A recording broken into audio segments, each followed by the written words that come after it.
இன்றைக்கி இட்லி தோசைக்கு ஒரு சிம்பிளான சைட் டிஷ் பார்க்கலாம். அதுக்கு 4 தக்காளி எடுத்து இந்த மாதிரி தண்ணியில் 10 நிமிஷம் கொதிக்க வச்சுக்கோங்க.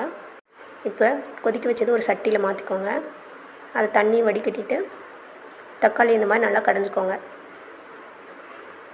இப்போ ஒரு பேன் வச்சுக்கோங்க. ஆயில் போட்டு கடுகு போட்டுக்கோங்க. கருவேப்பிலை, பெரிய வெங்காயம் கட் பண்ணது 2. இப்போது நம்ம கடைஞ்சி வச்ச தக்காளியை இதில் ஊற்றிக்கலாம். 2 ஸ்பூன் வரமிளகாய் தூள், தேவையான அளவு உப்பு போட்டுக்கோங்க. இது நல்லா ஒரு 10 மினிட்ஸ் நல்லா கொதிக்கட்டும். இப்போ ஒரு மிக்ஸி ஜார் எடுத்துக்கோங்க. ஒரு 1/4 கப் தேங்காய், 2 ஸ்பூன் பொட்டுக்கடலை, கொஞ்சமாக சோம்பு போட்டு அரைச்சிக்கலாம். அரைச்ச தேங்காய் பேஸ்ட்டை இது கூட கலந்துக்கலாம். தேவையான அளவு தண்ணி ஊற்றி கலந்துக்கோங்க. இப்போ இது ஒரு 5 மினிட்ஸ் கொதிக்கட்டும். லாஸ்ட்டாக கொத்தமல்லி தழை போட்டு இறக்கிக்கலாம். சுட சுட இட்லி, தோசை எது கூட சாப்பிட்டாலும் ரொம்ப நல்லாயிருக்கும்.